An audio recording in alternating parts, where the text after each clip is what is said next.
శ్రీ షిరిడి సాయిబాబా జ్యోతిష్యాలయం మీకు ఎటువంటి సమస్యలున్నా జ్యోతిష్యం చెప్పబడును. ప్రేమ పూజ, భార్యాభర్తల పూజ, కుటుంబం పూజ, పెళ్లి, వ్యాపారం పూజ, సంతానం లేకపోవడం, నమ్మిన వారు రాకపోవడం, అనుకున్న పనులు కాకపోవడం, డబ్బు, వ్యవసాయం పూజ, కోర్టు సమస్యలు, స్త్రీ పురుష వశీకరణ పూజ, ఇంకా ఎటువంటి తీరని సమస్యలు ఉన్నా, పర్సనల్ సమస్యలు ఉన్నా జ్యోతిష్యం చెప్పబడును. పూజలు చేయబడును.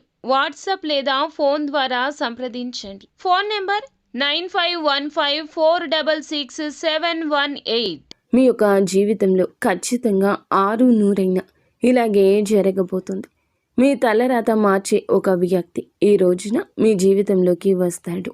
ఏం జరగబోతుంది, ఎటువంటి పరిస్థితులు కలగబోతున్నాయో వీడియోలో తెలుసుకుందాము. వీడియో నచ్చితే తప్పకుండా ఒక చిన్న లైక్ చేసి మమ్మల్ని సపోర్ట్ చేయండి.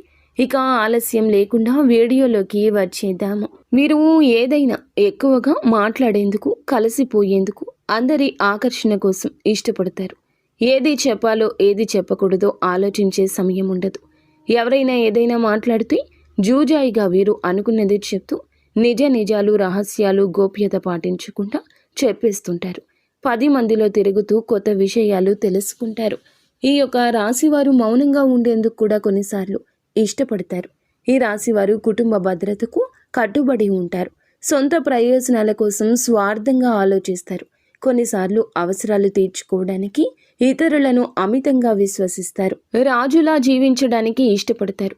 ఇతరుల విజయాన్ని చూసి అసూయ చెందరు. వారికి సహాయం చేయడానికి ముందుంటారు.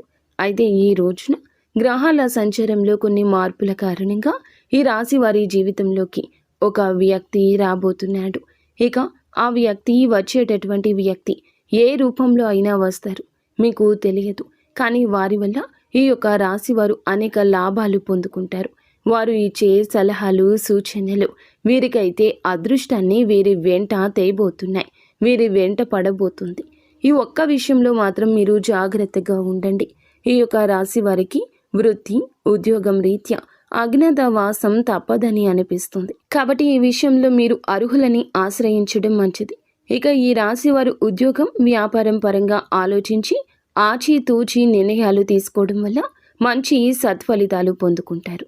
ఇక ఈ రాశి వారు ఆత్మాభిమానాన్ని దెబ్బతీస్తే మాత్రం అస్సలు తట్టుకోలేరు. ఈ రాశి వారికి ఊరికినే కోపం వస్తుంది.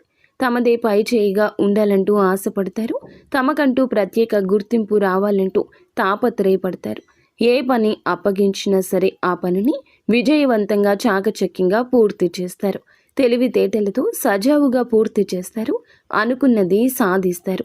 నిత్యం శివారాధన చేసుకుంటే మేలుకర ఫలితాలు పొందుకుంటారు. అలాగే హనుమాన్ చాలీసాను పఠించడం ద్వారా కూడా మానసిక స్థైర్యం కలుగుతుంది.